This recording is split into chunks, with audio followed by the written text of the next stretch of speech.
Thank you for staying tuned for the latest in the news. Now, electronic waste has been found to be detrimental to the environment. As Ghana continues to battle with this menace, a Ghanaian engineer has found use for them. Samuel Asari has been building solar generators using e-waste. Love FM's Kwesi Deborah speaks with the founder of tech startup Nanotech. The current energy crisis has led to many proposing an energy mix for the country. Solar energy comes in handy as an affordable and environmentally safe alternative. Samuel Asari decided to use e-waste. When your device gets damaged and you don't want to use it again, you just throw it away, and there's no value for it. So a lot of people, usually there are precious metals in most of the electronic waste. So people go and then gather the waste, they burn it for the metals that they need. But then the burning of the waste alone is something that is very harmful. The entire package comes with a solar panel and then the solar generator itself. So the panel is then mounted on the roof where it then charges the batteries in the system. So when the system is fully charged, it can run for over 14 hours during the day, running some of the basic things that a conventional house will need, or maybe a small startup will need for their daily operations. And for running for 14 hours a day, I don't think that is too small for a business who runs for like 8 hours or 7 hours during the day. And then if you are in the house, both in the afternoon and in the night time, you have sufficient power to run your everything. Okay, let's go. Okay, so this is the 200-watt model. And it can power something like television, up to 24-inch television. It can power a standing fan, just like this one is running. It has radio in there, it has Bluetooth, and then it can power the bulbs, the light in the house also. So the runtime of this particular one, if you are using just the bulb alone, can run for over 24 hours. The TV can run for over 8 hours. The fan can run for over 6 hours. So, like combining everything, if you are combining everything, it can run for more than 10 hours on maybe the TV light and fans alone. When you compare the price of our solar generators to the conventional generators, I mean, the conventional generators are quite expensive. Some of them are way expensive, and their power is very low. For instance, maybe a 1,000-watt generator will be costing around 2,000, some are even 5,000. And then you have to buy fuel, and then there is noise at the end of it, and then there's the pollution aspect. But then our product, the solar generators that we are producing, we target them between the price of, let's say, 2,000 cedis for maybe a 500 watt. You don't have to buy fuel, you don't have to do any maintenance after all, and then you get power for the entire day. For a generator, maybe 2 or 3 hours backup you can get. But getting power from a generator for the entire day will cause you to spend so much within a particular day, which add up to the cost of the generator itself. So if you are running a generator for 24 hours a day for maybe a year, the cost of that might buy about 10 of the solar generators. I mean, the major challenge is with the logistics and the equipment that we need to be able to do that. Currently, we do everything by hand. And just recently that we started to DIY our own form of production processes and approaches to be able to do that. And that is how we are starting now. But then to be able to get to the level that we want, we need the machines and then the equipment. And then we need funding to be able to get to that point. Your name? My name is Samuel Asari. You are a founder for Nasdaq Power Solutions. Reporting for JoyNews, Kwesi Deborah. And that's a Ghanaian engineer with that innovation. Now, the academic head of Open Labs Ghana Accra campus, Augustine Efa, has observed wrongful selection of data analysis tools has led to the poor decision-making in many companies. He says many institutions are yet to grasp the role of software in data analysis. He was speaking at a training workshop in Kumasi. Mona Lisa Frimpong has more in this report. Speaking at a training workshop in Kumasi, he urged companies to seek professional help in this direction. The training program, organized by Open Labs Ghana Kumasi campus, will train individuals on regular handling of data. Not all of us understand the value of the data and what we can do with that data, because there's a need for them to understand the role that software is playing in data science and data analytics, so that we can be able to manage businesses. That is one. If you look into the health sector, if we get the right data, we can make relevant conclusions on diseases. Mr. Efa hinted the institution plans to roll out a program dubbed Suyabi to equip the public with basic computing skills. This is to give beneficiaries employable skills. So we're coming up with a program like Suyabi, where we want to employ everyone, regardless of the state and status, to understand computing, okay, in the basic form. So if you're a market woman, there's a need for you to understand how to basically print your records. You need to have your records on paper. How do you get it printed out? You know, these basic things, okay. If you're a student, you are doing something, there's a need for you to learn Python. He also urged women to develop the interest in coding to eliminate gender disparities. There's a notion that only males can code, but that assumption is wrong. We need to let people know that women can also code. Okay, in Open Lab we have quite a number of ladies who are venturing into coding and they're doing very well. So we need to create that awareness that there is no gender discrimination when it comes to programming, when it comes to IT. It is something for everyone. Some of the participants lauded the institution for the initiative. It's really giving me an overview of what data science is, its applications, machine learning examples, and so on and so forth. It's been really exciting. Okay, society puts us in a box when it comes to gender and technology, and so many women are not assumed to be good at programming or technology in general. So I had zero idea about the entire thing, that coming here helped me to realize one or two. Mona Lisa Frimpong reporting. There has been a challenge in the management and preservation of monuments and cultural sites in Ghana. In the Ashanti region, for instance, the preservation of some classical traditional buildings listed among World Heritage Sites have been a challenge. There are calls for proposals for funding at the United Nations Educational, Scientific and Cultural Organization, that is UNESCO, to create a conservation and management plan for the Asante traditional buildings, that is the ATBs. There is more in the following report. 4 places in Kumasi are currently considered World Heritage Sites. They include Besiase Asante Traditional Building and 3 other sites at Aswase, Ejinase and Adakojachi. Popular in the Jesu municipality is the abandoned Etuakosen Shrine and the Yasantua Tomb. The Asante traditional buildings represent some of the last material remains of the great Asante civilization. Member of Parliament for Ejisu Constituency, John Ampotuakuma wants the maintenance of the site to boost tourism. I'm aware about these 4 UNESCO sites in the Ejisu municipality.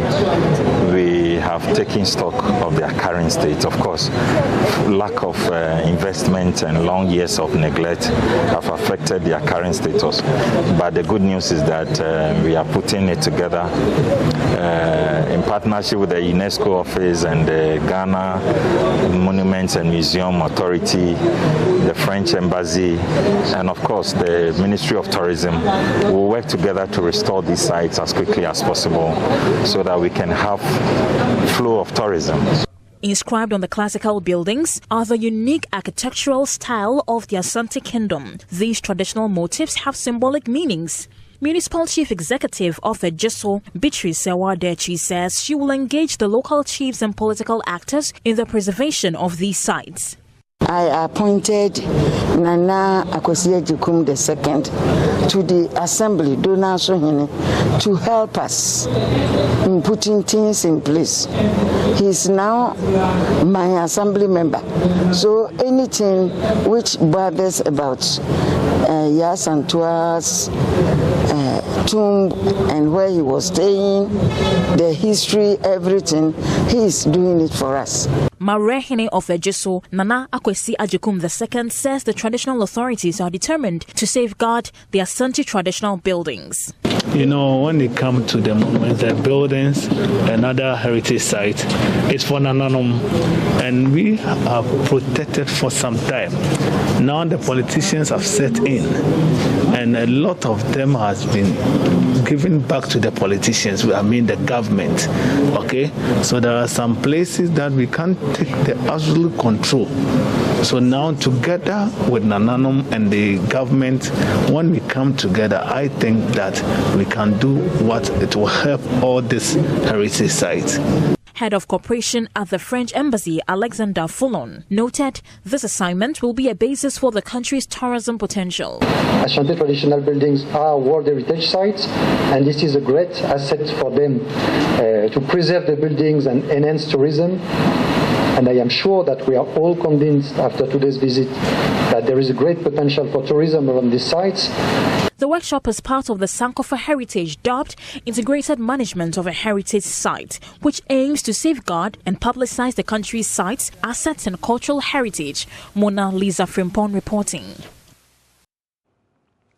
Well, from that, we move on to talk about the chief of Asin Breku in the Asin North constituency of the Central Region, who wants the judiciary to expedite action on the dual citizenship case of the Asin North Member of Parliament. Nano Odro Basa Yadom II says the court case, if it lingers on for too long, would affect the development of the Asin North constituency. He wants the case to be fast-tracked to know the fate of their MP or allow him to serve the 4-year term devoid of litigation.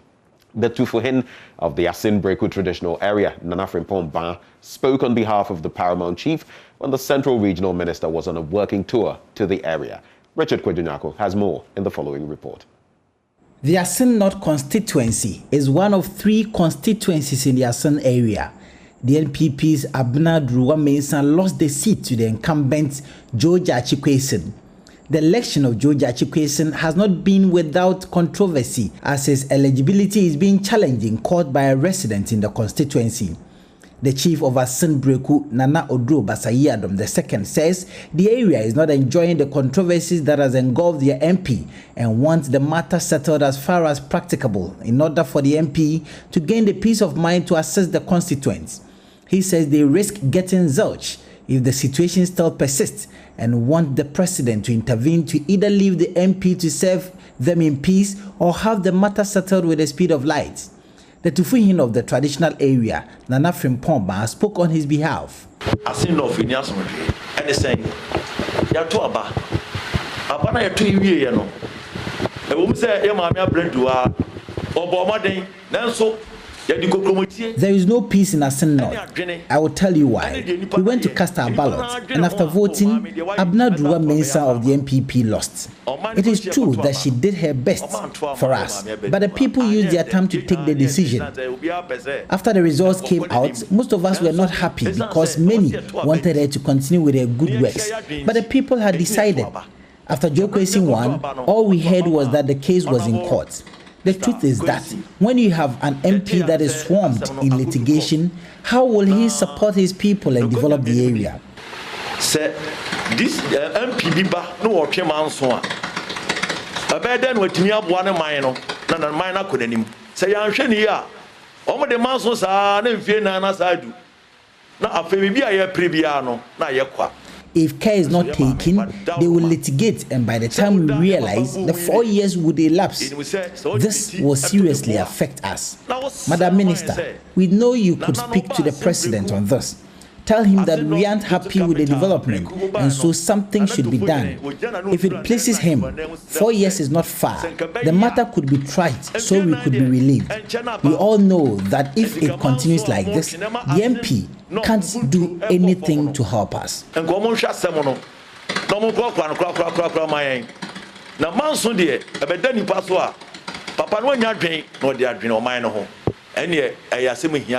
Central Regional Minister Justina Marigodasan, who has been touring the constituencies in the region, expressed disgust at the level of destruction caused by Galamsey activities and want the chiefs to partner government to fight the menace.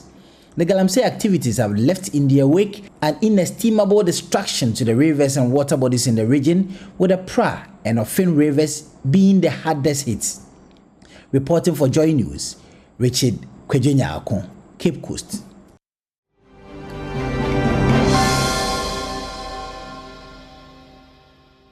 The news review segment of the show, we're about to dig into the newspapers, quite a number of them that we have here, like we do every morning.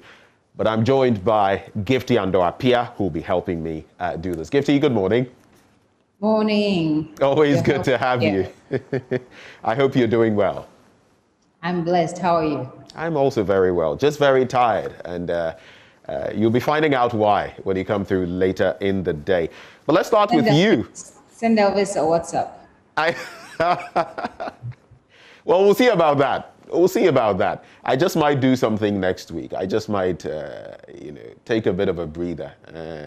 Hey, boy. Okay. Charlie, boys are bro. Boys are but it is well. Anyway, so let's dig in. I'd like to start with the papers that you have. What are the headlines you have to share with us? Let me start with the Daily Guide newspaper. I have the Daily Guide newspaper. Banner headline, Bank of Ghana bounces Dufour Amwabing. The story is on page 3. And it comes with a picture of Mr. Dufour, Dr. Dufour, and then, of course, Mr. Amwabing. Other stories you find on the front page of the Daily Guide, Atu Essien and Co. say state has no case. That story is also on page 3. And then GACL gets 1.157 million in royalties. That story is on page 6 as well. Kandapa, others miss out on cabinet. Daily Guide. Okay. And then you have Green Ghana project takes off today. And that's a very exciting story, particularly for me, and I'm sure for many other Ghanaians as well. So these are the headlines for the front page headlines for the Daily Guide. I'm just going to go to the back page of the Daily Guide. Partey, Fosu back to Stars fold, and why Conte snapped Tottenham. Kane is not a good leader, and that will be it for the Daily Guide newspaper. The Daily Guide newspaper has its center spread, sharing stories of Ghana easing restrictions on cinemas and theaters, which is a story that Mapiso just brought to us. Interesting one. MultiChoice Africa appoints Ochre as new MD, and Chimba praises miners for increasing social investment. 4 organizations support Green Ghana projects. Everybody should support this project. And MasterCard Foundation to deploy 1.3 billion to save African lives. I have a little bit of a problem with that headline. And Adwa Freshie grabs two under 30 women awards. And that will be it for the Daily Guide newspaper. If you want me to go on, Benjamin, I have. Yes, please. Do go on. Okie dokes. So the Finder newspaper has a banner headline, Ghana plants 5 million trees today. Story is on page 2. And then you have it has to avert negative effect of climate change. Picture of the sector minister, Lands and Natural Resources, Abujinapo. And then other stories you'll find on the Finder newspaper. Ghana was unable to obtain direct supplies from Russia. Ministry of Health. Testing for COVID-19 at KIA yields more than 17.3 million. That's according to the sector minister. Page 5 has the story. And Parliament takes day off to engage in Green Ghana. So that's for today. And then 3 females in President Akufo-Addo's 19-member cabinet. Story is on page 8. And I'm wondering why the story talks about 3 females and shows us 2 females and 2 males. Maybe. Yeah, I mean, I don't know what kind of balance that is, but yeah, if you're talking about 3 females, perhaps we want to see who those 3 females are. But anyway, it's a patriarchal society, isn't it? Yes, I'm in my house. Come and fight me. Okay. And the Finder newspaper. So you can pick a fight because you are in the safety of your house, eh? Are you? I mean, I know a lot of people won't agree. We'll come up with all kinds of, and I'm not a feminist. I've said this all the time. I'm not a feminist, but I have my own position when it comes to some of these things. But let me go on with the headlines, the newspaper. The center spread for the Finder newspaper comes with pictures of the ministers, not all of them, of course, but those that are supposed to be in President Akufo-Addo's cabinet. You see all of them there. You've got the Interior Minister, you've got the Attorney General, you've got the Agric Minister, you've got Dominic Nitiwo, the Defense Minister, you've got the Lands and Natural Resources, the Trade Minister, Alan Chemateng, Energy Minister, Matthew Poku-Prempeh, Education Minister, Dr. Osei Trum, and of course the others that you find there, Hawa Kumsin, etc. So the finder gives you an idea of the members that are going to be President Akufo-Addo's cabinet. Then we have a very disturbing story: spousal murder. Court sets June 15 to rule on injunction restraining burial. I would love to know the details of that particular story. Also, Comfort support 5 million girls within 5 years. Comfort doing some good work there with some of these girls.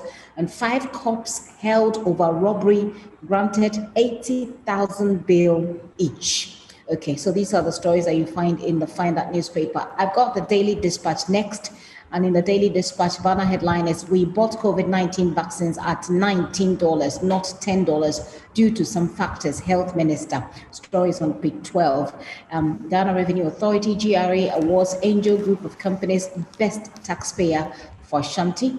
And NDC is looking to Mahama for inspiration and direction, according to Ofosu Ampofo, also on page 12 of that newspaper. Back page of the newspaper, you have the full story of the NDC looking up to John Mahama for inspiration. And then you have Bank of Ghana declines invitation to help Parliament investigation into revocation of banking license. It's a story we brought you 6 a.m. as well. The center spread of the Daily Dispatch, Obeda Samoa, on the Nkrumah years in Ghanaian history and marital characteristics in Ghana. Oh, okay. What kind of characteristics are they talking about? It'll be interesting to look at that.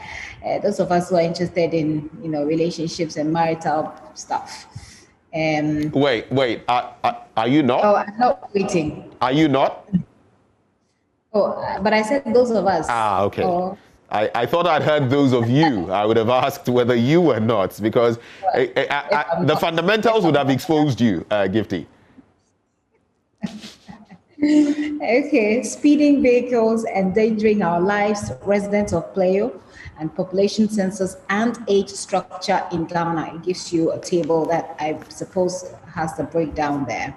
Finally, I have the Daily Statesman newspaper.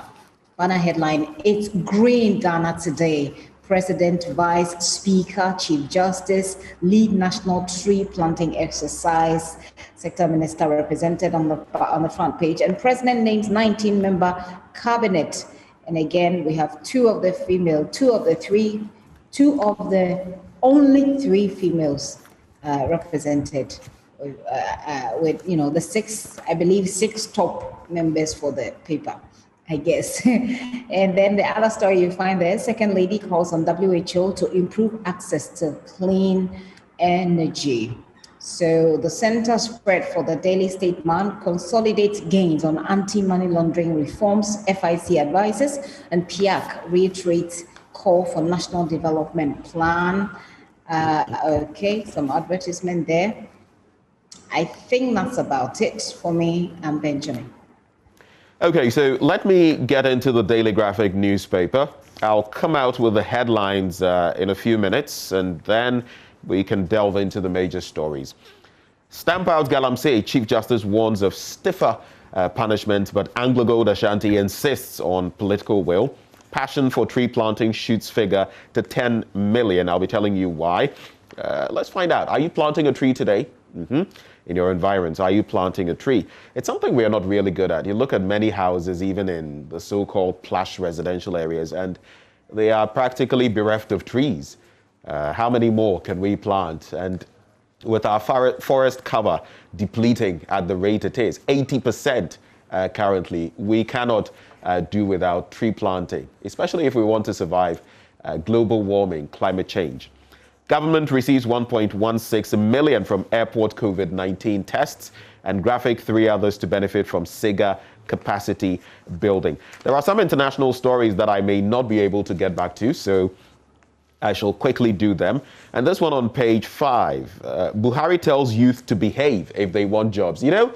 I try not to dabble too much in international politics, especially because, I mean, in a way, we have our own problems to deal with. But I sometimes think when I hear of certain things happening in Nigeria that President Buhari still thinks, and this was back when he rose to power as a military general. Sometimes I get the feeling he still thinks he is back in that realm. I mean, this is just an honest, candid opinion. Once a soldier, always a soldier. But I mean, from Twitter ban to now telling the youth to behave lest they wouldn't get jobs. Let me just give you the details. So, no, but I mean, what's wrong with that though? To tell the youth to behave, else behave how? I mean, it's like saying it's like creating a carrot and stick situation, or saying you must do this lest I don't give you jobs. No, that's not how it works. Government has the responsibility of creating jobs for the people. Yes, government has the responsibility, but elderly people in society also have the privilege of, you know, talking to young people and advising them. I think it's just a matter of advising. And yeah, I mean, it's part of our culture to take advice from elderly people. So I don't see anything wrong with it. I think we stretch some of these. It has to be balanced. I think we stretch some of these cultural elements. It has to be balanced with government or the elderly people also executing their responsibilities.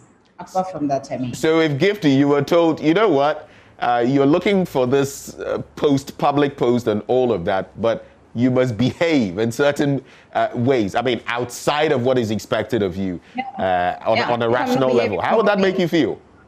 If I'm not behaving properly, I have to be told to behave properly. I have to be reminded, you know, I have to, you know. I disagree with you on this one. Not because I am fomenting, you know, ill-advised behavior, but I'm saying it smacks of that very paternalistic, avuncular, overweening attitude of, hey, be this. Look, and I'm saying this on the back of the fact that we've had a Twitter ban, and now we have this. But let me just give you the details.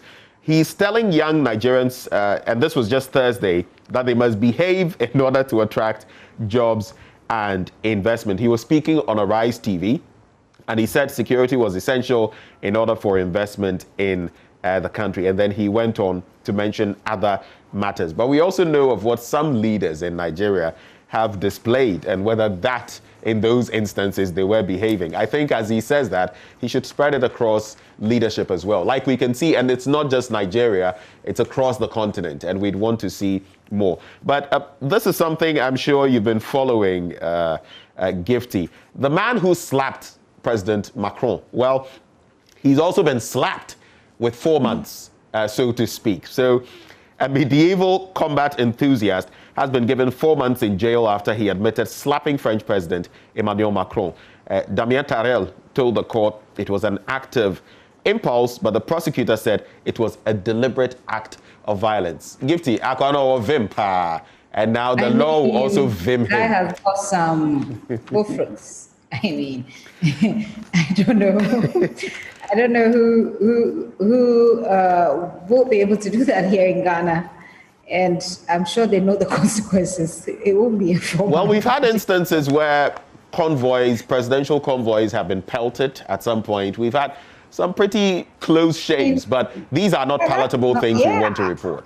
That's nothing to compare to having a president come face to face with you and you doling out a slap. I mean, he actually held him. You know, if you look at the video, he held him for effect, so he can't move away, and then he gave him the slap. I mean, that's something. That's really something. But you see, I like the response of the security team. That was for the president. They were swift. They were swift. They were quick, and I think, yeah, that was some, you know, thumbs up to them. Okay, you may not like somebody, but violence is certainly not the way to go. Definitely not. The finder, Ghana was unable to obtain direct supplies from Russia. That's the Ministry of Health. A lot of people have been talking about that. The whole talk about, we even beat it down from $25 to $19. And some people are saying, well, some are getting it for $10 and below. You even beat it down and it was $19. But that's something you've already looked at, just reiterating that. The Ghanaian publisher, Let's Join Hands to Green Ghana, that's the chief of staff urging Ghanaians. And there's the bit about Akufo-Addo naming his cabinet. Republic Press now. Sand-winning operator shot dead at Gomwa-Manso in the central region.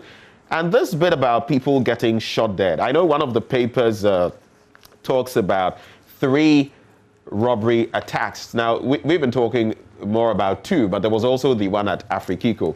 And all of this shooting here and there is becoming a bit worrisome.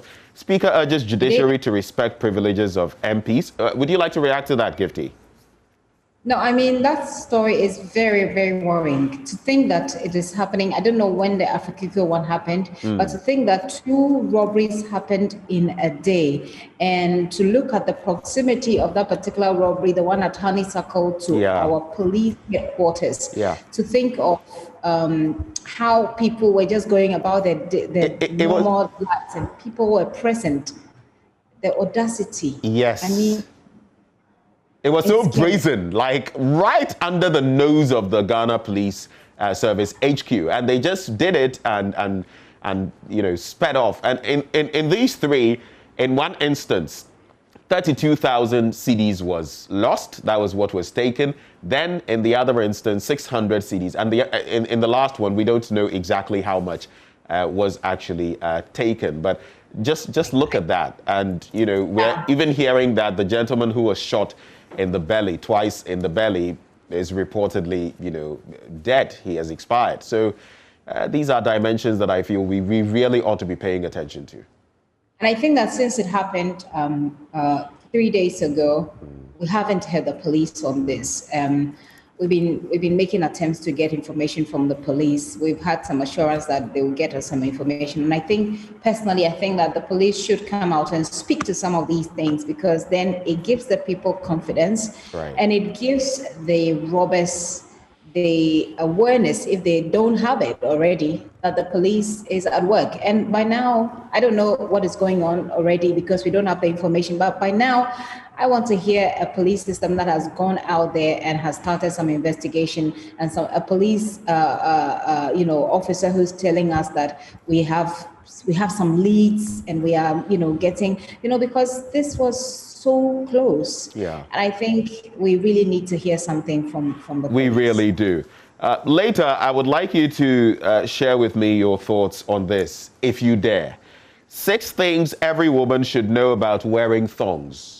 You can reserve your comments. That's in Republic Press newspaper. Akufo-Addo drops Ursula Kandapa from cabinet, and blame middlemen for Sputnik V price hike. That's according to the Ministry of Health. And then NDC is the most successful party in Ghana. That's according to Esiedu Nketsia. Weekend today, armed robbers on the prowl. It talks about the recent incidents. Minority shocked over acquisition of Sputnik V vaccines. You can also check out some hot kente styles. I'll wrap up with the BNFT. It says government earns $1.16 million royalties, royalties from airport COVID-19 test. PURC Energy Commission to merge. That's another interesting one. The PURC and the Energy Commission are set to merge. And maybe the final one I'll highlight. Local rice farmers seek foreign support to stay in business as government and banks remain apathetic towards sector. That's a bit of a concern there. Gifty, 1 or 2 stories you'd like to highlight, and then I'll bring in another 1 or 2, and then it's a wrap. I was just going to comment on the cabinet ministerial, you know, selection, if you like. But then this story about the rice production is worrying. I don't know why we just keep talking about things in this country and we just go back to square one. Like it baffles me. No, I'll tell you, it's a lot of talk and we don't walk our talk. It's like our laws. We have them, but we don't implement them a lot. I don't know. I don't know if it's a sickness or if it's a mental problem that we have as a people. Well, I don't know about a mental problem though. I don't know. I think sometimes. I mean, as in like it's it's a mentality. It's the way we think. It's the way we see things. Is it that we just want to talk and move on? Like, I'm trying to figure it out. I don't get it. We've talked about rice and local production for so long.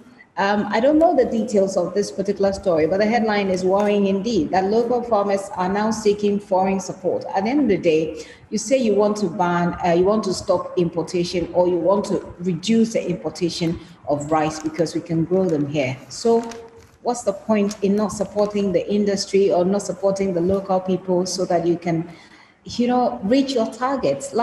It's like, I don't know, it seems pretty much not rocket science, to me. But anyway, maybe it's we just have to pray. I don't know. But I think that the relevant industry players, the authorities should pay attention to this. Perhaps that would be Alan Chamating's, area, the trades minister. Maybe he wants to look into something like this and we get some solution. But I wanted to comment briefly on the people who have made it onto President Akufo-Addo's cabinet. I'm a bit, mixed feelings. I've got mixed feelings about the representation of female representation. Okay. But one thing I find very interesting is how the newspapers have reported it. Many of them have taken the angle of the representation, the female representation. I think it's amazing that gradually we're getting to a point where that is becoming an important part of our storytelling. And initially you'd have people they'll just report and say maybe 9, and just talk about those who have been left out, which we've heard, some of which we have heard. But I like the representation that we're attaching to the story, where we're bringing out the fact that it's only 3 women who made it to the cabinet, right? So that you are highlighting the problem and subsequently you get the solutions to it. I wish that we could have a lot more women. And I don't know why the other women, somebody like Esla is not on the list. Other women who are, in government have not been on the list, but I'm sure as we go along, and I like the way we reported it, that some of these issues will come up and we will deal with it as a country.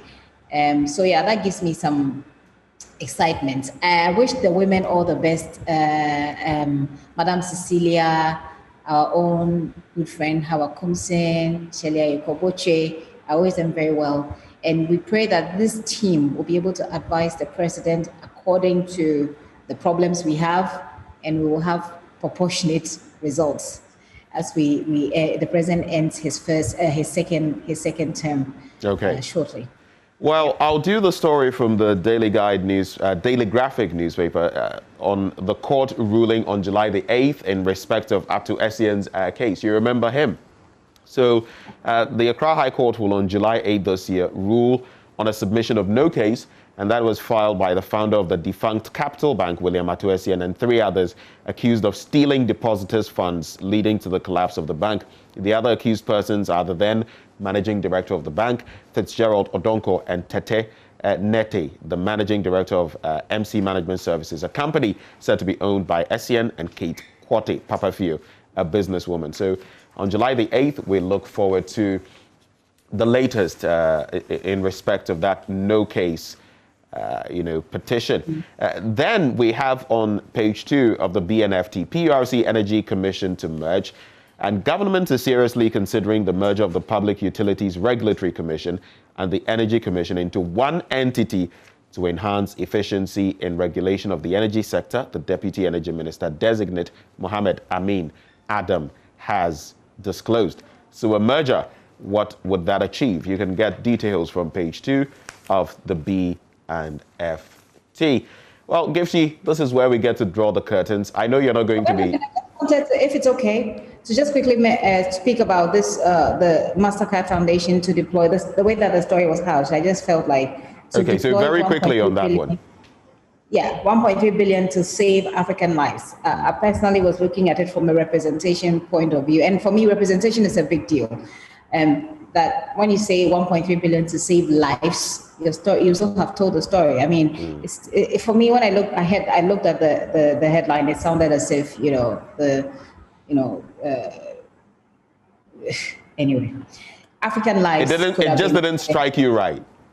Yeah, I just felt like lives. If they're deploying money to save lives, they're saving lives. Otherwise, it looks like this, white man coming to save African lives mentality, you know.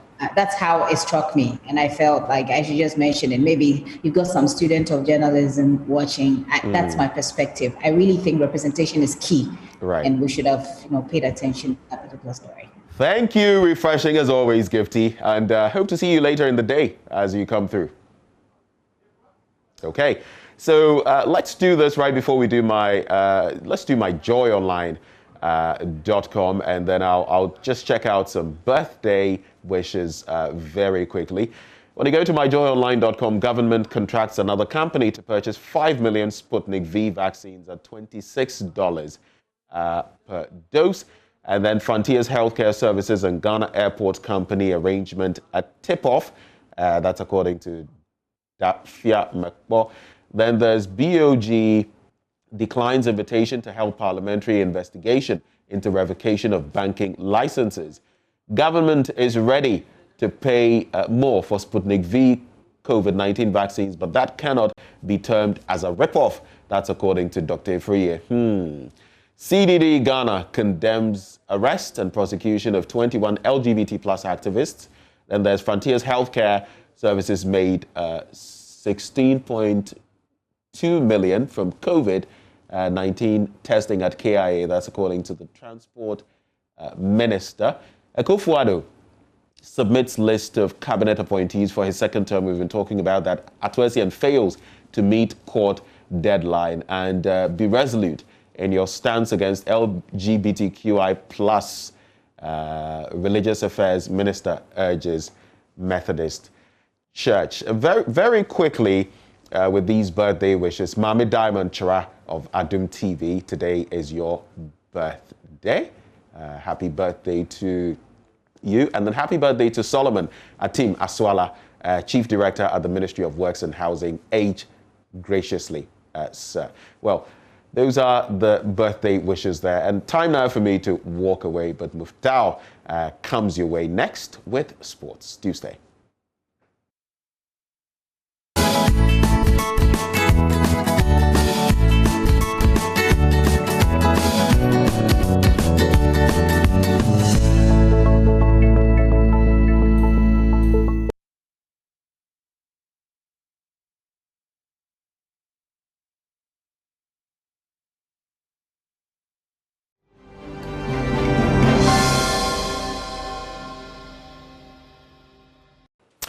Today is the day the Lord has made, the day where the global lenses will be switching to Europe as the second biggest global football competition is brought home by the multimedia group. The opening game of the Euro 2020 competition between Italy and Turkey will be live on Joy Prime as we start our coverage of that competition. In Ghana, the Africa Games is still on the radar of conversation because the AU Technical Committee has been in the country for the last 1 week. Per their assessment, Ghana has got what it takes to host a successful games. And the Minister of Youth and Sports has also promised that the country will be providing memorable games in the history of this event that started a little over 3 decades ago. This and many more within the next 10 to 15 minutes with me, Muftau Nabila Ablai, on the AM show. Let's start with the Africa Games 2023, where the Technical Committee of African Union has been in the country for the last 1 week assessing Ghana's readiness to host the rest of the 53 African countries that are expected to assemble in the country for 25 different sporting disciplines. According to the Technical Committee Chairman Stanley Mutoya, he believes Ghana has got what it takes to organize successful games.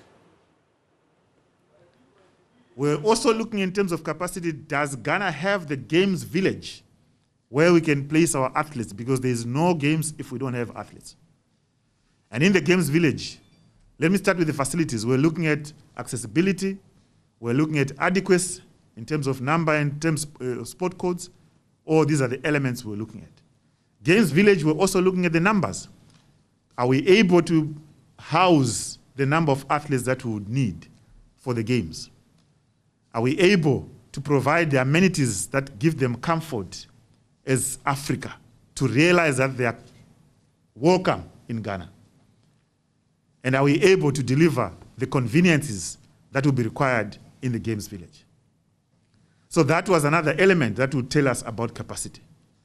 We're also looking at, does Ghana have a local organizing committee? A team of men and women that are ready to be the foot soldiers to deliver on behalf of Mother Africa and on behalf of Ghana. And in the same view, we're looking at, do we have the staff that will be delivering the work that needs to be done? And we're looking at, does Ghana have a master plan that can tell us that this is how we intend to deliver the games? And we're asking finally, does Ghana have the budget that will be able to be delivered for the games? Honorable Minister, this is phase 1 elements that we were looking at in this mission. And I want to repeat to my colleagues, all the Ghanaians that will be seeing this message in the various media platforms, that as a technical committee, that is the brief of this mission. We are methodical in our approach, and we would want to make sure that we address every element without losing sight of the goal that we have. And these are the building blocks that we will have. Stanley Mutoya, very confident of the capabilities of the country to organize successful games, and the Minister of Youth and Sport, Mustafa Usif, also promised that Ghana will be organizing one of the best ever competitions in the history of the games. African Games, Ghana 2023. As you may be aware, for the past 7 days, Ghana has played a host to the African Union Technical Committee for the African Games, and they are here in Ghana to first conduct orientation workshop, just like the chairman has indicated, for our local organizing committee to build their capacity so as to be able to host and organize a very successful and wholesome African Games. I am reliably informed that the workshop was very successful and a very high quality, and the local organizing members have immensely benefited from the expertise of the technical committee, and it is my hope that there will be more of such workshops in the future. And I know anytime our in-law, I know for you, there's no way we can invite you and you refuse coming. Other than that, you eat.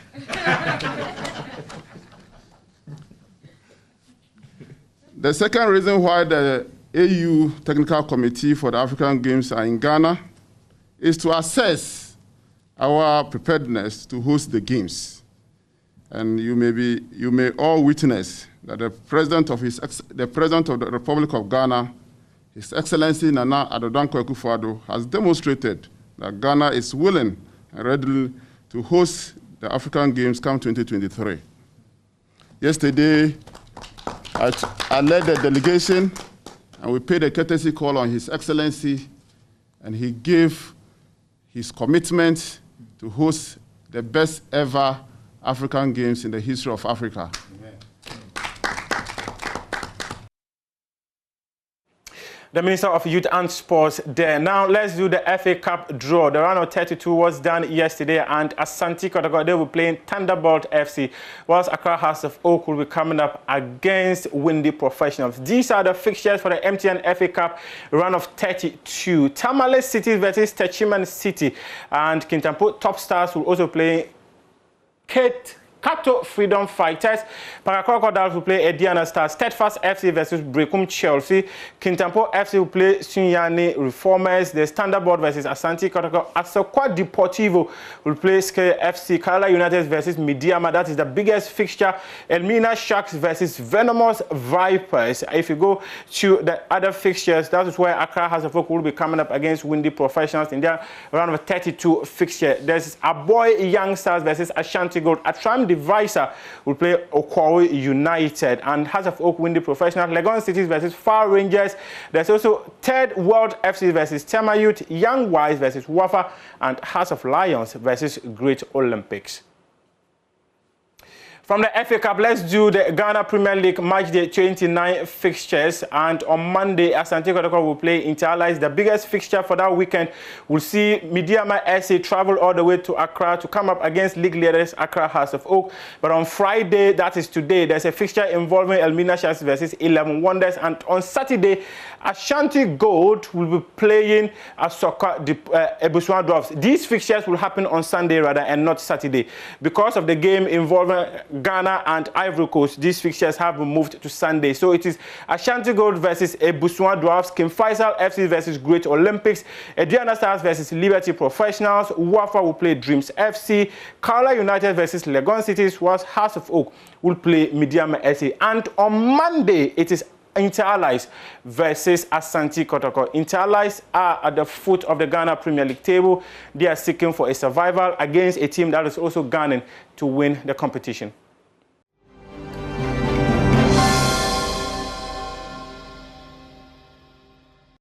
Welcome back on the AM show. We talk security-related matters now, and on the back of those 3 robbery attacks, so one in the very vicinity of the police headquarters, then another one around Afrikiko, and the other one around the pig farm roundabout. It has raised a lot of eyebrows. But there is that one specifically around the pig farm roundabout, and my colleague Maxwell Agbagba has a report talking about what exactly happened. So if you come here to the pig farm roundabout, the blood is still splattered on the road here. At this point, we have a man who we suspect to be from the investigation unit of the Ghana Police Service also here taking some details. We are told that the police came to the ground just about 30 minutes after the incident happened. They also tried to follow up on the incident, but they were unable to arrest the perpetrators. We are here. So I finished eating here and I saw some 2 motorbikes coming from top. So I thought sometimes they have some they are gas pow. So I thought is their gas. So they came and stand here, and the 2 guys were trying to put the bag out of the guy, and the guy resisted and he said no. So immediately the guy jumped from his motor and removed the bag out of his bag and opened the bag for them to see, and they did not understand it, and they shoot the guy and they take the bag away. No. By that time, it seems there was only 2 cars. So they immediately, the time they were coming, no car, but immediately they come and stand here and they were, fighting, want to take the bag. So the 2 cars, they came and parked here and the other motors. So immediately they fired, the guy finished. The guy was lying there while the cars were passing, and the guy was lying there. What I see, I'm just going to deliver this thing at how do you call it, Labadi, and I just hear a 2-gun warning shot. Po, 2.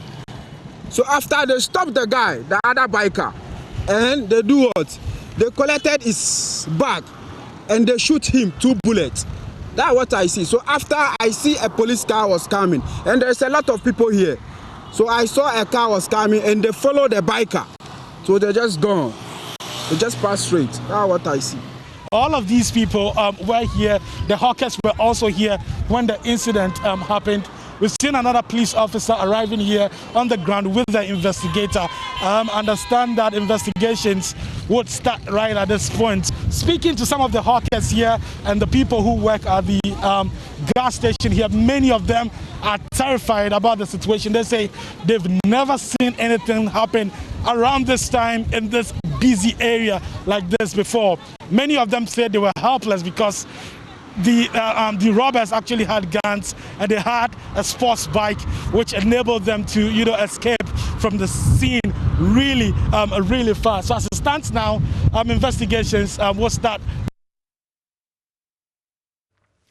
And that is my colleague Maxwell Agbagba reporting there, scenes from the pig farm roundabout, and you could see what exactly transpired as per what eyewitness reports. But let's connect now with Adam Bona, who is a security analyst. He joins the conversation as we delve into the security ramifications, not just for people in that community, but for the nation as a whole. Mr. Bona, very good morning to you, sir. Thank you for joining us. Good morning, and good morning to your viewers. Great. 3 robberies in one day. Mere coincidence? No. I mean, I think the incidence of robbery has been on the increase in recent times. And the sad part of it is that 9 out of 10 of them are by the use of firearms, illicit, call it illicit firearms, in the hands of these hoodlums. So this is not mere coincidence. I'm sure you've heard about, I don't know your 3, where you are told you got them from, but I'm sure you heard about I think yesterday or so, one in the Achuma Kwamuma area, highway robbery, where a woman was forced to deliver in the middle of the road whilst the guys, highway robbers, were robbing. Yesterday, I think in the Paga area in the north, a mobile money vendor got robbed, and in the process of robbing, a customer who had visited got shot and killed instantly at the scene. And these are, but, the many other violent crimes that are going on in the country. And no one knows when these, crimes are going to stop. So long as there is money in the hands of people, these things are going to continue till probably the authorities find a solution to it. And you're very right in citing some other incidents, because we've seen, other robbery attacks occur. But the 3 I mentioned, now there's a report that around Afrikiko, on the same day that we had the pig farm incident and the Osu honeysuckle incident, we also had one around Afrikiko. That makes up for the 3, and that is just within, a certain enclave. But moving the conversation forward, there also seems to be a trend from what we are seeing now of assaults on motorbikes. How much of a concern is that this is the means that a lot of these criminals are using to perpetrate, terror on ordinary Ghanaians? Well, yes, it allows them easy getaway. It allows them to use, other or more troubled routes. It allows them to run quickly from, their victims and run quickly away from getting arrested. And so, as far as I'm concerned, how these motorbikes come into the country, most of it come through the ports. You want to talk about Tema Port, Takoradi Port, and largely coming through some of the unapproved routes.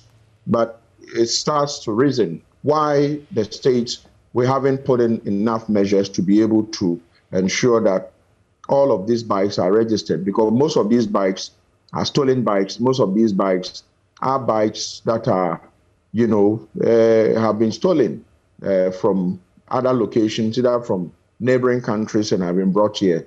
And so it's not registered to anyone.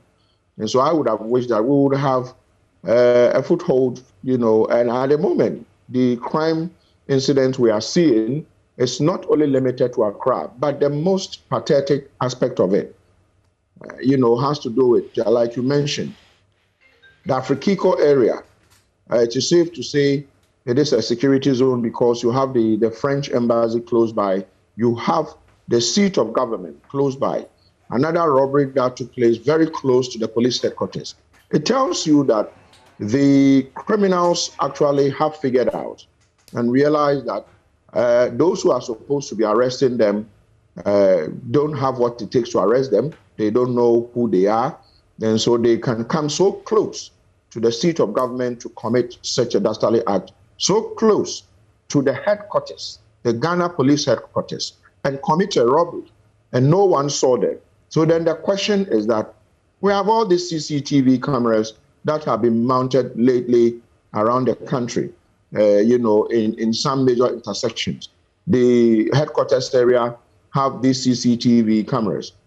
In other advanced jurisdictions, when these incidents happen, it doesn't take, long. You will see footages of who these criminals could be, giving you an idea whether the person is tall, the person is, slim built, the person is short, dark, fair. It gives somebody definitely, because these people live with us. The only thing is that when the crime fighters are not giving us enough information, And so it is sad, but I think that it's becoming very difficult. I'm supposed to go on a trip somewhere by road, but I'm reconsidering what do you call that trip, because you don't know when these bandits would cross, in front of you, and you will never know, because these are amateur criminals who would not mind pulling the trigger as a first line of defense when you resist. So you're saying that you, as a security analyst, you have plans to travel, and on the back of some of these happenings, you yourself are afraid to make that journey? Oh, yes, because as you can see, now they've taken the fight to us in close to who would have thought that criminals would be so daring to rob just in front of the police headquarters? Who would have thought that criminals would be so daring to? If you know the Afrikiko area, you can ask. It's a place that I frequently visit for some meetings. It's a place that you can say that government officials from the seat of government come to have their lunch. It's a place that you can say national security officials come to have their lunch. Police officers, police bosses, they all come there. And so for these guys to go on and commit such a crime in an area like that tells you that we are all not safe, because now it has come so close. You can imagine when you are moving away. When you are moving away, it means that if you come under any attack, chances are that help might never come, because if in front of the police headquarters, these guys managed to rob how many hours or how many days ago, and we still don't have a footage of the incident. We still have no idea of who these persons are. I would have wished that, like I'm saying, by now, we have CCTV images. JoyNews is showing, other major networks in this country are showing on internet, gone viral, so that we see who these people are. But they know that we have installed some CCTV cameras in town. They are not working. They know that police patrols aren't working. They know that national security, which is supposed to be gathering intelligence on who they are not doing what it's expected of them. And so the citizens of the country, we have been left to our fate. I have to be honest with you. We've been left to our fate. Let me run this by you. And yesterday we had Member of Parliament for South Dai, Roxanne Nelson Dafiamekpo, come through. And one of the suggestions he had, especially in such hotspots or areas where we see a high crime rate, is that we not only have MTTD officers who are static, but that we have police officials, patrol some of these areas to ensure that if there's someone on a motorbike who has perpetrated such a crime, they can be apprehended. Do you think that that is one of the solutions we need at this point in time? Well, it's one of the solutions. I will not discount it. It's one of the solutions. But you see, crime fighting and what do you call it? Crime in general has to do with perception. When the criminals perceive the police to be fighting crime, usually they go aground. When the citizens perceive the police or the the law enforcement agencies to be fighting crime, they tend to help. But we find ourselves in a space in this country at a time where police visibility is zero. Under the regime of IGP Al-Hassan, Mohammed Al-Hassan, we had what used to be called the Police Visibility Unit. And that unit were put at designated points. One can say that, in fact, data suggests that even though these people didn't do much, the officers didn't do much, it brought down crimes in this country. It increased the citizens believe that crime is getting fought and therefore they needed to help the police to fight crime. But as we speak, you go into town, you see police officers, and what they do usually is to stop unregistered vehicles and try to search them. And I say that that is not all about police and stopping unregistered vehicles. We need to see the police. I want to see some reshuffle of the Ghana police. If you remember under IGP Appeal to 2018 thereabout, crime incidents went up. That was when the Interior Minister, together with his subordinates, Apietu and the rest, decided to have the Police Intelligence Bureau and COP Yohono, okay, was put in charge of that bureau. Within the matter of 90 days, most of the bad guys had been arrested. Today, as we speak, when was the last time we saw any major reshuffle of the Ghana Police Service? You see, anyone who understands crime and crime dynamics, if you are operating on a flat surface, chances are that you can see the criminals, they can see you.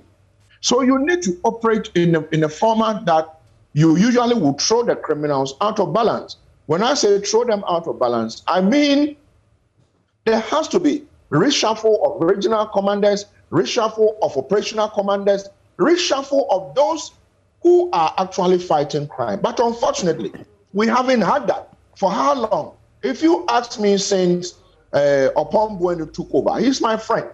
I haven't seen any major reshuffle. Crime incidents are going on unabated.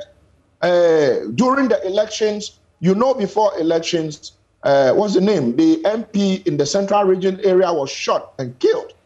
We were told recently by the Attorney General, the Honorable Attorney General, instructing the IGP that I need you to give me feedback on that in 2 weeks. It's been 3 months since the Attorney General said that. We haven't had anything. I think that we are probably moving to, you know, a point where if you are not careful, citizens will begin to take the laws into their own hands. They will begin to arm themselves. Usually that is what happens. When people become terrified, they begin to arm themselves. We don't want to live in a country where, apart from criminals in this country, good people begin to arm themselves. Before you realize, road rage, and we begin to shoot one another in traffic. I think that someone would have to call the authorities, especially the national security. I say that instead of just the nomenclature, they're just changing the name from a BNI to, what's the name? NIB doesn't do anything. So for me, I think we should do more in fighting crime and gathering intelligence, you know, in fighting crime. And that's quite a, you know, scary picture that you paint, because indeed, if many people start, you know, taking up arms, that can only lead to more chaos on our roads and in our society. But specifically in respect of the Ghana Police Service, do you feel that this incident, especially the one around the honeysuckle Osu, and mind you, we had 3 such incidents, like I mentioned earlier, 2 p.m., at around 2 p.m., at around 4 p.m., and around 7 p.m. So you can look at the time frame within which all this was happening on Wednesday. Do you feel specifically with the one that occurred around, you know, the honeysuckle in Osu, or in the honeysuckle in Osu, that it points to certain weaknesses in the Ghana Police Service, some chinks in their armor? Is that what it points to, for which reason the robbers even came that close to the HQ of the CID? Absolutely. It's an indictment on the Inspector General of Police. It's an indictment? Yes, it's an indictment on the Inspector General of Police. I say that because if a crime happens in Paga, which is in the Upper East region, I think, you would say the regional commander would have to be responsible for some of these things, and citizens would have to be responsible. But you see, to the extent that these criminals come so close to the seat of the IGP and commit a crime, and there is nothing. We have not heard about any arrests whatsoever. Nothing. It tells you that either the police service is sleeping, or we don't have the right people running the Ghana Police Service. At the moment, I've got to say it as it is. Either the police service is sleeping, or we don't have the right persons running the Ghana Police Service. And I'm talking Mr. Bonner, let me just interject here right before you continue. But we've heard from the Ghana Police Service, the PRO, Efiatenge, has been speaking, and she has actually corroborated the reports, but the police is investigating the matter. Should we not give them time to investigate before we arrive at such conclusions? You see, my brother, how long are we going to give the police time to investigate when people are getting killed daily? How long? I mean, my point is that how long are we going to give the Ghana Police Service? I haven't seen this. I have to be very honest with you. I'm old enough. I haven't seen this amount of criminal acts going on, and nothing is being done under any IGP. I've lived through so many IGPs. Opamwenu is my friend. But when it comes to fighting crime, the police service is supposed to be the organization that's supposed to be in charge of that. I haven't seen, you can name them, several other IGPs in the recent past appear to, when crime rates went up, there was a swift action to dealing with crime. I haven't seen it. And we started seeing incidents of this right before this year. And I was expecting that real actions would go into it. So when, yes, I mean, they are my friends. The DSP, if you are 10 years, they are my friends. But you see, if we don't deal with this issue the way a manner it should be dealt with. Yesterday, it was someone's turn. You will never know when it will be your turn or your relation's turn or your friend's turn. And so mine is that the way a manner crime is being fought in this country, there is something going amiss. And there is no wonder probably the president didn't see the need to include the national security minister in his cabinet list. I have said repeatedly that there is that possibility of a turf war where you have a national security, which under it you have the National Investigation Bureau, which is an offshoot of the Ghana Police Service, which used to be called the Special Branch. That unit is supposed to be collecting intelligence. But unfortunately, their mandate, it looks like their mandate, they don't understand it. So they are rather taking it out on innocent and good Ghanaians, instead of helping the Ghana police fight crime by getting intelligence. I am expecting the Ghana police itself, as we speak today, to have put their resources together, to have marshaled the best. And I must be honest with you, the Ghana Police Service we have today is one of the best Ghana Police Service when it comes to individual human resource, who, when they are put at the right positions, they will fight this crime within a month. But unfortunately, those who can do the work have been relegated to the back. And unfortunately, you know what? The criminals are having a field day, attacking us everywhere, including the police headquarters, around the vicinity of the police headquarters, including around the vicinity of Jubilee House. I mean, everywhere. You can name them. Achimakwanwuma, you can go to Paga, you talk about the vote, everywhere. And it has become a daily occurrence. So I would probably tax the authorities to do something about it, or else, I mean, everybody is going to be putting pump action guns, sidearms into their cars. So someone stops you, you are not sure, you pull your gun. Do we want to go that way? I don't think we should. So for me, it is an indictment of the Ghana Police Service. So as for their investigating, I would not buy that. I mean, the MP was killed. We were told, the president even mentioned it and said, the basi. He said, what can come, can come. But unfortunately, nothing has happened. Nothing has happened since that MP, unfortunately, lost his life during campaign. And as we speak, count how many people have been killed in recent times. So I think that the national security has been a failure. They haven't helped fighting crime. But there again, I think the recent incidents are probably, amount to an indictment on the current IGP of the Ghana Police Service. I want to see him I know he would be out of the scene within the year, but I want to see him as a friend, as a good friend. I want to see him ensure that crime rate goes down remarkably before he leaves the scene. If not, he will go down as the only IGP under his reign who could not fight crime in this country. Very interesting, the picture you paint. He's going down if he doesn't remedy matters as the only IGP who couldn't fight crime. But I just want to go back very briefly to something you mentioned. Do you find it a problem then, from what you yourself have said, that President Akufo-Addo has not included Albert Kandapaa, the National Security Minister, in his cabinet? Do you feel that's a problem? No, I don't see that to be a problem because I have asked that the national security as a ministry, do we need it? We don't. We don't need the national security as, if you ask me, because they rather pose largely as a danger.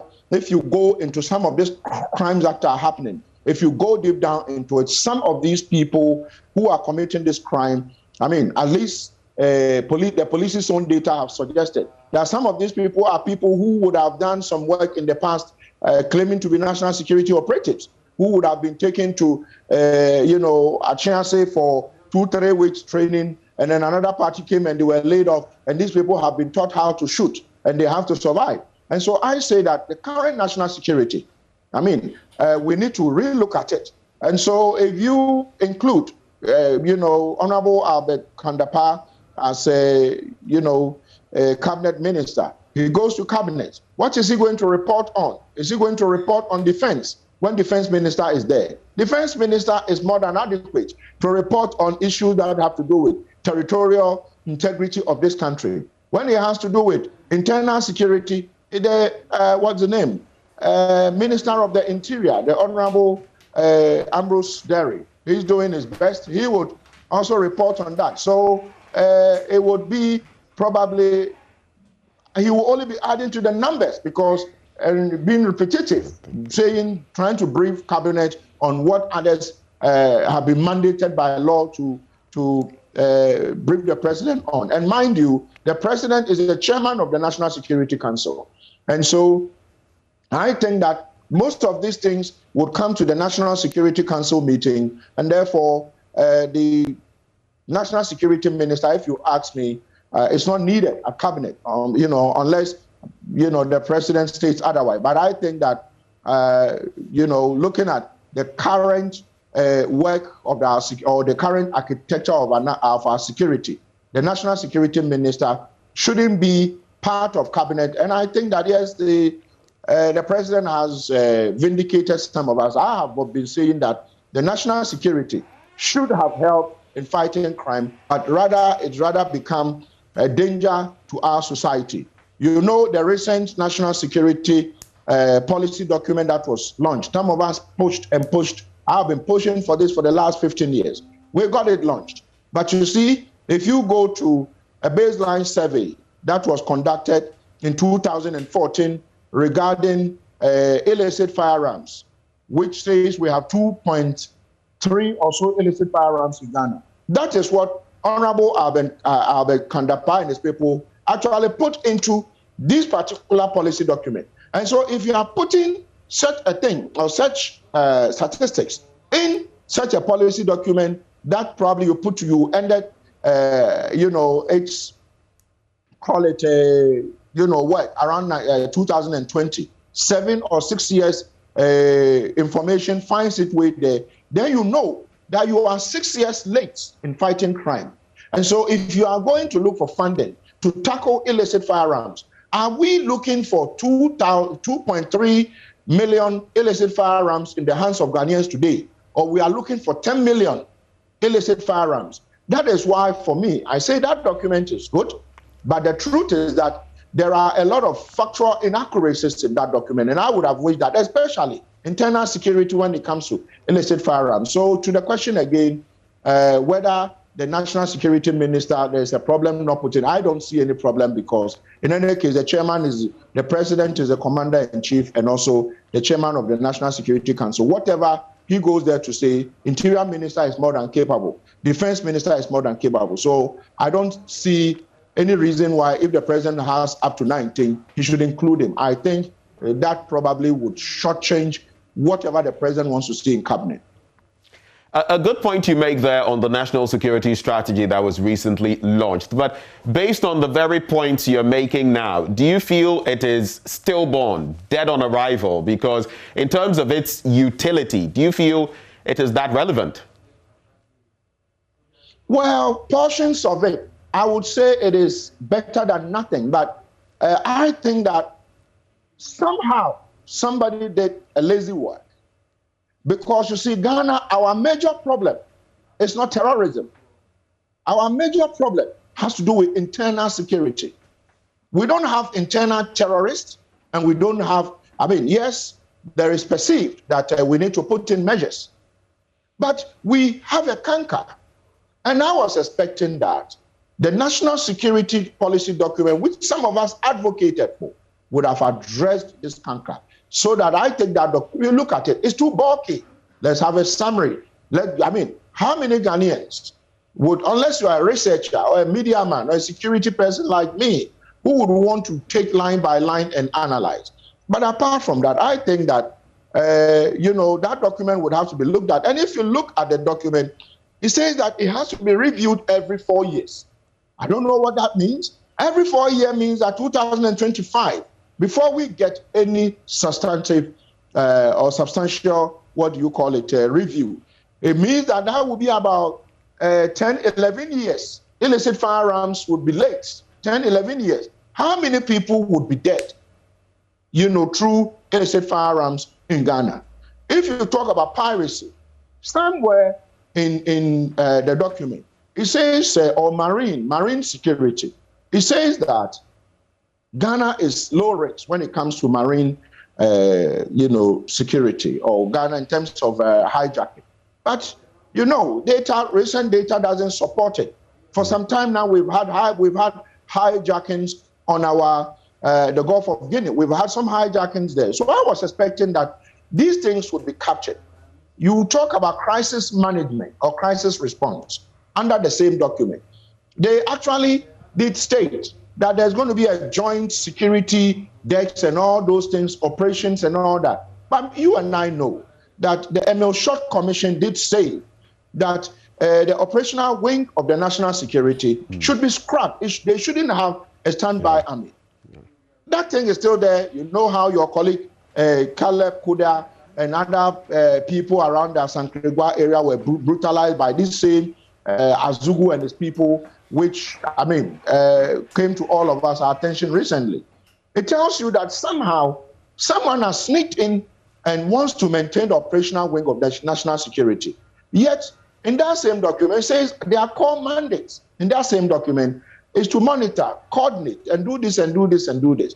So how then do you have a standby army? Somehow you sneak that into the policy document. So as far as I am concerned, yes, I would say somehow the first time we haven't had this since independence is good. But there are a lot of flaws in that document which I think needs to be addressed. If we want to tackle security, most especially internal security, at the moment, they are robbing people all over. So I would say that an advice to commuters and those who drive around, be careful, because you will never know when these bandits would accost you and do what they want to do to you. I would call on, those in charge to ensure that somehow they are able to, unflatten or disflatten the curve. But at the moment, it's just flat. And the guys can see the officers, and so they can rob and get away before the officers come. CCTVs will spend millions of dollars to install. When was the last time?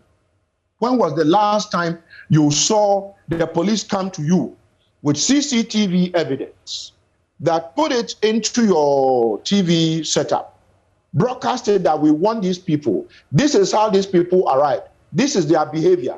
These days, it is rather people who would, dangerously film it on their phones. Meanwhile, we have the CCTVs. These people would ride from one location to the other, go through cameras before they get to wherever they are going to commit this act. And these CCTVs are there. If they are not working, they should tell us. But I know that most of the cameras are working. But unfortunately, this is one of the area, I work on a lot. And so mine is that crime fighting These days, you have to use systems like CCTV in fighting crime. And then in the same document, they spoke about funding, and they are now going to consult for funding. A policy document like this should have funding source. And I have suggested in some of my publications and advocacy for this thing to come into existence that crime actually pays. Crime pays on crime sales. If you go to the United Kingdom, 2018 or 19, the police in the United Kingdom, through fines, over speeding tickets, those littering, and those who have been taken to court for road traffic infractions, actually contributed or were fined up to the tune of about £1.2 billion. So as we speak, we have a cash cow that we have not used well. If we want to fight crime, those who are committing crimes and breaking, stopping and overspeeding and doing all those things should pay for this country to be safe. Other countries have done that. We haven't done that. You see a rickety vehicle broken in the middle of the road. Where is the police to go issue ticket and say, when I lived in the United Kingdom, those you do overspeeding, the next morning you get a ticket come through your door. You have to pay. You don't park well, you get, your car breaks down at the wrong place, you don't have your MOT, and so we can do it. But unfortunately, we have a situation where we have an ill-resourced police. People are committing crime left and right. We have a national security policy document. We are now going to look for money. When those breaking the law can actually finance that document in tenfold, we are not doing that. It is only because, you see, they put it together without proper consultation. But I can tell you that the Ghana police, together with other security agencies, will not need to go to the consolidated fund or take money from the taxman, but would finance their activities through those who are breaking the law in this country. But as we speak, a police officer stops you and he tells you to pay 10 cedis or 20 cedis, you are gone. Because he will tell you that I'll take you to court. There's nothing like a sport fine. Why do I want to go to court? So me, at my level, if a police officer, I don't do that. But if probably I was to break the law and a police officer accosted me and I know that you take me to court, you tell me to pay 600 or 1,000 Ghana cedis, I'll give the police officer 100 cedis and go away. But if I know that the sport fine is 100 cedis, just imagine 1,000 people paying 100 cedis, legitimate and getting receipts a day for parking wrongly. People would pay that minimum amount, but when you put it together by the end of the year, all police officers will be paid, immigration, all their vehicles, all of fire service, all of them will be told from Ghanaians breaking the law. But unfortunately, we are all watching. So that is the story. And for me, I think that is quite worrying. And you made mention of the fact that as far as you see it, the National Security Strategy document, just briefly on that, is flawed in many ways. I just wanted to pick your brains on this. Looking at, and as a proponent for that document, looking at what you had in mind and what has materialized, the product, do you feel disappointed? Very briefly on that. Are you disappointed or not? I must be honest, I am not disappointed. The only thing is that I think they could have done better. I'm not disappointed because I would say for the first time, yeah, this is a document, but where I feel so disappointed and let down has to do with that aspect of illicit firearms. Because all these incidents you mentioned, the 3 incidents you mentioned, all of them had to do with firearms. And so how did someone miss it? But as for getting disappointed, no, I am not. I would say that those go back into the room, look at it, and let's have a better document, a better survey conducted, and let's find ways and means in fighting internal security challenges in Ghana. My final bit to you, and I'd appreciate it if you'd be very brief on that. The Ghana Police Service says in recent times it has hit certain dens of thieves. It has been rounding up certain people. It is using the CCTV footage, among others, to help resolve some of the latest crimes. What more do you feel the Ghana Police Service should be doing to ensure that we are safe out there? Police visibility, I mentioned it, police visibility. The perception of fighting crime among criminals and the perception of fighting crime among citizens, good people. These two ingredients are important in fighting crime. Perception of fighting crime amongst us, the good ones, and perception of fighting crime amongst the bad ones. Once these things goes down well, because you see police officers at intersections, you see them in their, reflective vest, you see them moving around and doing proper crime fighting, those fighting crime would go underground or they'll arrest them. And also with regards to the CCTVs, you see, if you only take CCTV footage to court and prosecute somebody, and the citizens don't know that these things work, you see, the psyche of those of us who go through red light is that, oh, camera will create. But when it comes on that, oh, Adam Bona went through traffic light, and the police, after 2 days, the police came to his house, issued him a ticket, and took him to court. Next time, those who know me, I will tell them that, Massa, this thing, the cameras work. But as we speak, it is not there. So I think that what the police is saying, they should come better. We want to see a lot more evidence in the media, on social media, that the CCTV system we spent money installing for them is being used to fight crime. If not, it looks like we are definitely losing the fight against, fighting, these criminals on our streets. Mr. Bona, thank you for the many insights shared this morning. It's been very informative, and we are immensely grateful for your time. Adam Bona is a security analyst, and he joined us on that conversation in respect of, well, the spate of crime and the level of insecurity that we have seen in recent times. But coming up after the break, we talk about decriminalizing suicide. A lot of people, some people, especially in the legal fraternity, have called for the decriminalization of suicide. We host our guest, Christian Malm Hesse, a lawyer, after the break.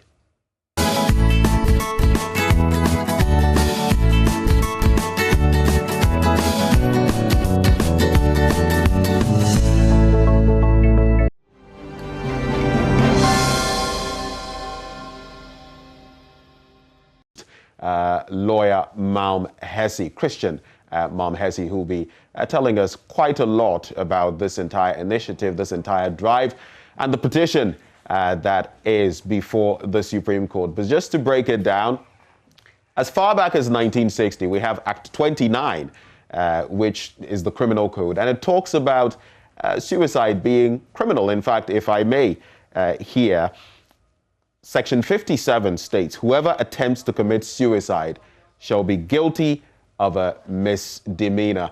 And for those of you who may not be aware, it could come, that is, the act of attempted suicide could come with a fine or imprisonment of up to about 3 years. And these are some of the things that some activists, including the World Health Organization, want to be taken off our law books. Well, lawyer Malm Hesse, a very good morning to you. Thank you for joining the conversation. Morning to you, my brother. So I love, the fact that we are situating the conversation from the past into the present. And there has never really been a real push, as we are seeing now, for what we have carried from all the way from 1960 till now, criminalizing suicide. So this seems to be a bit of a novelty, isn't it? Yes, it is a novelty. I mean, carrying it through to the apex court for a declaration of it and seem to be struck off our criminal statute books. So how long has it been since you initiated this fight? I mean, not just the petition that we have in court now, but how long has it been since you've carried on this fight to ensure that suicide or attempted suicide is decriminalized? Yes, I think for about some 12 months back, I had an interview with the then, or I think the current CEO for the Mental Health Authority on the TV3 network. And at the time, there had been a streak of suicide cases that had come up. Right. And I put out preliminary arguments on how this matter could be resolved. But at the time, my arguments were not that much developed. And just some 2-3 months down the line, I was intrigued again to visit that particular incident and take it up to the Supreme Court for a declaration to be done on it. Right. I know that in this drive as well, I mean, it didn't just start, this push. We've had, I think on one of the World Suicide Days, I think in 2012, we had a group petitioning our parliament to, you know, push for decriminalizing suicide. The WHO itself has come out to say that attempting suicide is a mental health issue, and so you shouldn't criminalize it. It would be like punishing people who have certain mental challenges. What are the other dynamics that are backing this push that you're putting forward? Yeah, so the first thing is that if you read my copious petition, and we'll be getting to that, the reliefs. I start off by laying the foundation with copious medical literature that suggests that persons who attempt suicide is a matter of mental health priority, and that is one of the medical posits that the World Health Organization had put out, and also supported by a lot of psychological literature. Now, the question or the issue is that once it is a mental health issue, persons who attempt suicide don't have what we call the mens rea. In criminal jurisprudence, for a crime to be pronounced, we have mens rea and actus reus. Now, the mens rea has to do with the mind. So we look at the intention. Mind. Yes, we look at the intention to establish the crime. And the actus reus has to do with the surrounding events and all of that, the actions, the acts of the person that led to the commission of the crime.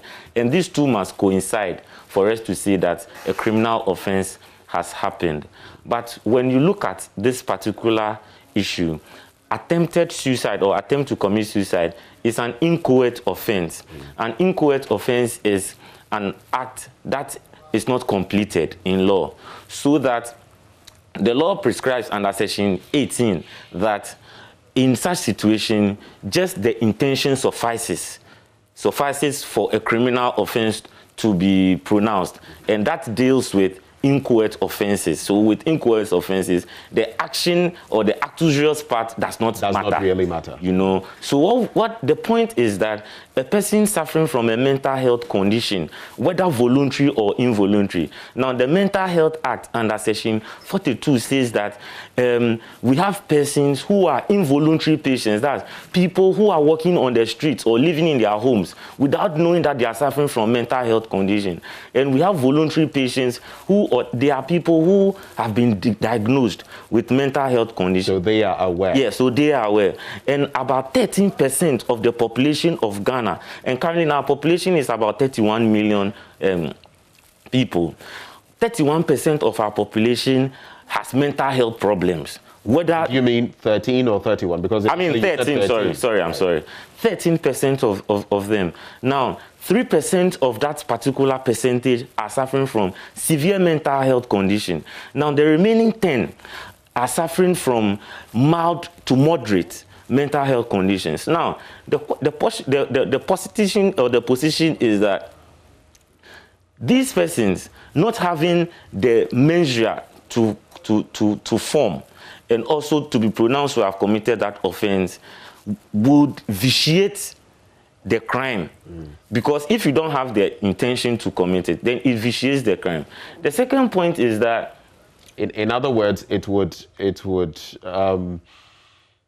not amount to a criminal act. Yes, it will not amount to a criminal act. It would nullify the element of criminality. Yes, so that if there's no intention formed, then you cannot say the person has committed attempted suicide.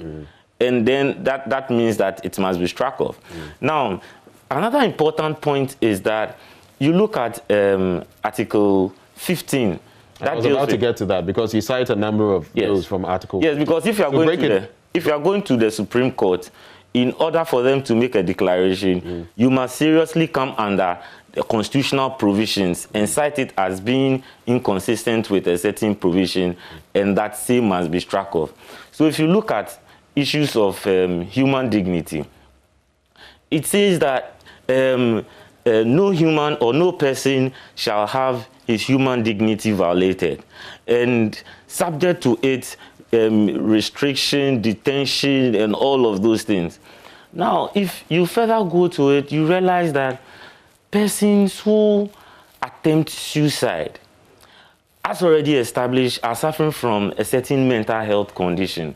Now, these persons are taken through, so once the person fails to die, which is the suicide, the person will be arrested because it's a criminal offense. The person will be detained, subject to he or she being bailed, will be arraigned before the law courts, and go through all the criminal proceedings. And the person going through the detention, restriction, and all of that, Lord Diplock, sitting at the House of Lords, said that persons who have mental conditions are suffering from an internal disease. And if you look at Section 55 of the Mental Health Act, says that persons who have mental health conditions manifest internally, and they should not be discriminated against as those who have physical manifestation of diseases like malaria and other things, which is easy for you to know that this person is suffering from a certain conditions. Now, having said that, if the person is suffering from an internal condition and you subject the person to the rigors of detention, cell, putting the person behind bars until the criminal proceedings is exhausted for the person to come in to defend himself and all of that, that in itself is dehumanizing the person and it's against the person's dignity. You understand? Because ordinarily, if I manifest physical sickness, I don't go through cells. I don't go through such. It's not pronounced as, it should not be pronounced as a criminal offense. But because of the mental state of that person becomes or feels hopelessness and decides to take his own life.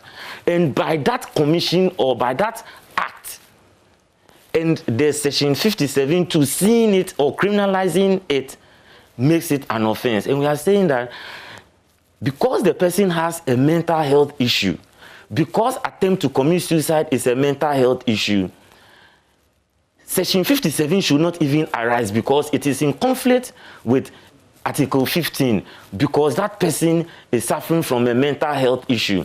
And where it is so, an intention is not formed, you cannot subject that person to go through police arrest, detention, and a criminal justice system. That person has a right to health care, to standard health care under the Mental Health Act.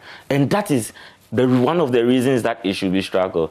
You also have the issue of Article 17 that deals with discrimination. The point is that in the jurisprudence, we have what we call disability discrimination.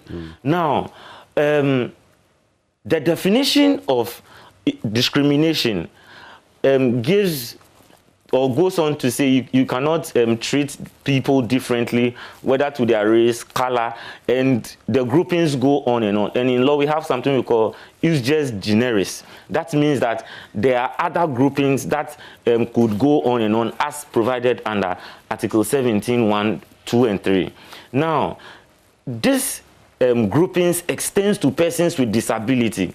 And the point is that if you look at the Disability Act, it defines or it includes persons who have mental impairment. Now, people who have mental impairment basically means all the things I have explained. Now, if that person has to go through, because the person attempts suicide, not arising from his own will to kill himself, but from a mental condition, which medical literature has established that it is not out of one's own will to kill himself, but it is a mental health priority. Whether the person recognizes that he has a condition as a voluntary patient under the Mental Health Act or an involuntary condition where the person does not even know, that person cannot be subjected to inhumane treatment, taken through detention, arrest, and the criminal justice system. Whereas somebody who manifests physical disease or sickness would have normal recourse to treatment. And of course, per even the Mental Health Act, such people ought to be protected. Yes. There are mechanisms in place to protect them. So it appears that from what you're saying, you're pointing to the fact that the law in one sense says one thing, but in another, it says something different, which does not actually,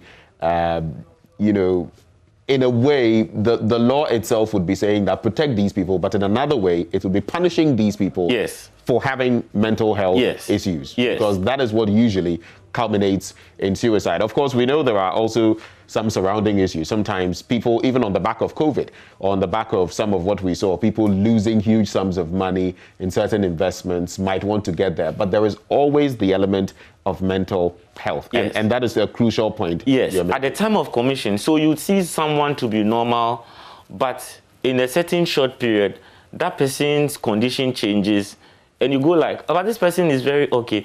But you might not know what's wrong with the person, or the person loses the mom, or the father, or something relative. Now, in grieving, we all have normal thresholds of grieving. Now, somebody extends beyond that. It becomes a mental health issue, and you find that person trying to kill himself or attempts to kill himself. And that is what, in the literature of Hamlet's dilemma, we call it to live or to die. And when a person decides to die and fails, that person faces jail term instead of having the rights thereof. And I refer you to Article 29(4). That is also another point that we had raised, saying that the law itself says that disabled persons ought to be protected against exploitations, against regulations and other forms, in order to protect these persons. And I've already mentioned that if you look at the Disability Act, it includes persons with mental health impairments. Now, if you have Article 29(4) saying that these persons should be protected against wrongful or any form of regulation that will not be in the interest of disabled persons, how can a person who has a mental health problem be subject through the criminal system? Right. And that will not be right, because by definition and extension of interpretation, regulation would mean any rule or law. And that rule or law is referred herein as Section 57(2).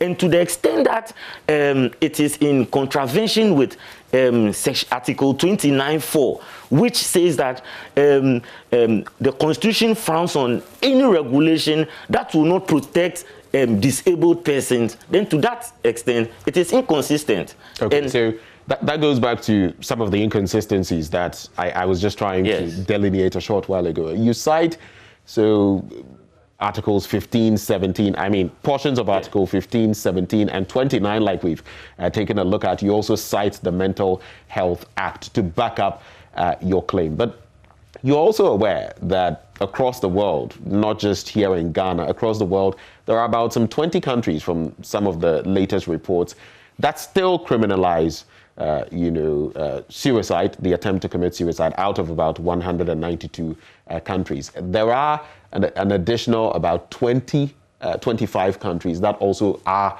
operating under Sharia law, which also, puts that into a different system. There are countries, so to speak, that follow the other side, about 9 of them here in Africa.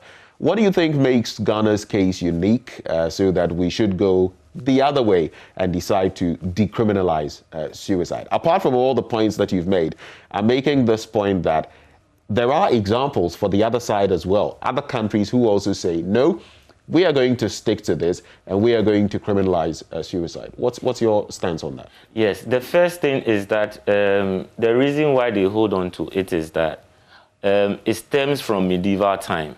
And if you read the preliminary side of my statement of case to the Supreme Court, it brings about this, that, in jurisprudence, legal theory and jurisprudence, we have what we call the positivist.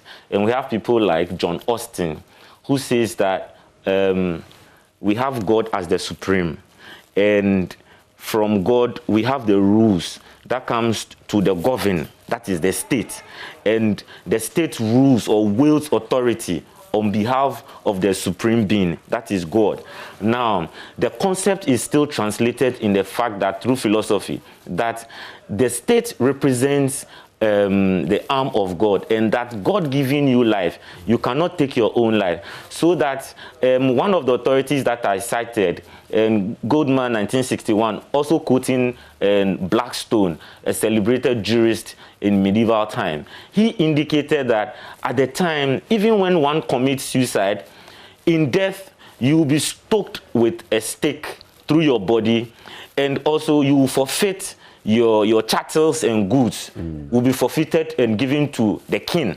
I mean, there were even times when you were not given proper burial. Yes, as and a result all of that having in punishment suicide. To that, because it is believed that life does not come from you, so you cannot destroy life, and you cannot meet your maker premature. So that is the concept at common law. But I mean, fast forward. Sometime 1751, we saw the country Germany as one of the first countries to decriminalize, and realizing the fact that it is a mental health issue. Now, we had the countries of England also coming through, and the last country in the West is Ireland, that came through about 35 years ago. Now, so the major issue has remained with that.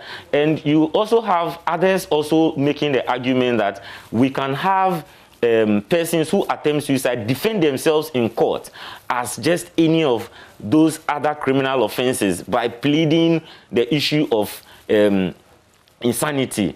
Now, the point is that if somebody attempts suicide, it is not the same thing as you going to plead the offense of suicide, or plead the defense of insanity, in the sense that with attempted suicide, it is a mental health issue. So that if you agree that it is a mental health issue at that juncture, you don't even travel beyond to look at the point of coming in to defend yourself as insane, because the person is already suffering from a mental health issue.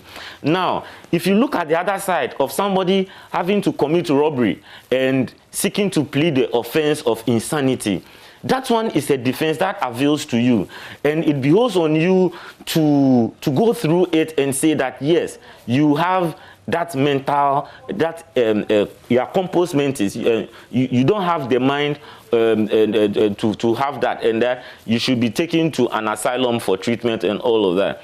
So there is a difference between the two, because one, it is a general offense that you plead to it. So you come forth. But with the attempt to commit suicide, it is a mental health issue to start with. By definition and by prescription, it is a mental health issue, and it matters not, and it shouldn't be a prerequisite for somebody to come and plead that I am suffering from this, because you have vulnerable persons who will not be able to plead anyway, right, and who will not be able to defend themselves anyway, and they'll be laboring under it, and even where they are incarcerated, they continue to attempt the suicide until they are successful with it, because they want to escape the bars of prison in order to free their soul from whatever entrapment they find themselves in. So this is the first time that we are putting cogent arguments.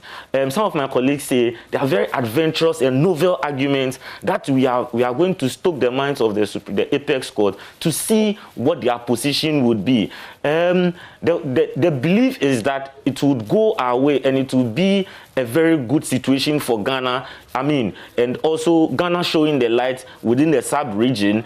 But if it doesn't also go that way, it means that the fight in the jurisprudence or in the mental health world has started, and the fight will lead on until finally either Parliament or the apex court takes it off our statute books. So if it doesn't go your way, if the apex court retains what has been in our criminal code since 1960, are you going to keep pushing? Are you going to come with further arguments? Are you going to, I mean, this is the apex court, so it's ruling, but even the apex court has a way of sometimes going back to some of the decisions that it has delivered itself and, you know, remedying, if you like, what it has delivered. What will be the next line of action? I mean, so this is an action being brought by an ordinary citizen. Now, tomorrow it could be an action that someone who suffered suicide and who attempted suicide, sorry, and is being incarcerated or taken through the criminal proceedings, and would fight to the Supreme Court in order to get his freedom, and that could also change the situation. But the points remain that looking at all the articles that so I in have other words, canvassed, just to clarify, there would be no follow-up from your quarters if because it's the apex court. Your way. I mean, it's the apex court, but then the hope would be that maybe some other matters would come up in future that could get the court to look again at the jurisprudence as far as criminalizing suicide is concerned. Yes, because the articles mentioned in our statement of case, they are the best you can find. The reason I'm saying that is that any lawyer reading it, these are the most arguments that could be made to attack the provision of Section 57. And so if the apex court doesn't, see your reasoning in this, it would be very difficult to come out with more angles or more reasoning per our laws to back up your claim. Yes, is that what you're saying? Because if another person or a person who has attempted suicide wants to even bring it up, these articles that I have mentioned, on those he would have to again bring all those, articles 15, 17, 29, yes, and all of those. And it is the reason that it depends on the minds of the judges at a particular point in time within our sitting, so that if at a point in time the judges of a certain generation thinks that the country must head towards a certain direction, then that happens. But if they believe that the country is not ready, then they remain. So very good arguments. Let's see what the apex court makes out of it, and then we progress from there. But countries like India, the argument and the advocate has not been with these arguments that have raised, but they have raised arguments of once you have right to life, you should have right to death, and that is why their Supreme Court has refused that particular plea. Very quickly, Lawyer Hesse, I just want you to take a look at this. It is a bit of a stretch, but in a minute, I want you to tell us, what is your take then on assisted suicide, for example, and the way our law looks at that. Of course, even in the medical sense, you would have euthanasia sometimes, and where there are mercy killings and all of that. What would be your take on that? For that, do you think it should be maintained as it is? Yes, for that I think we should be maintained. So that is not my area of concentration. I mean, anybody who assists somebody to kill himself is a different thing altogether. But my issue or my plea before the apex court is that persons who attempt suicide on their own, it is medically established that it is not one that one willfully want to take his life, but it is one of a mental health priority. And as members of WHO, this is it. Okay. The relevant date to take stock of as far as your petition is concerned? So it will be filed at 10 a.m. today, and the registry would give us a date on when it would come off. Well, that is how far we've come in terms of decriminalizing suicide. The first time, really, that it's being taken on at this level. Christian Mam Hesse is a lawyer, and he's at the forefront of this fight. Once more, thank you so much for coming through. We take a bit of a break here, and when we return, well, what's up for the weekend? Join us via Zoom and via phone as well. The coming weekend, what are you looking forward to? What are you going to be doing? What's up? Do share with us when we return.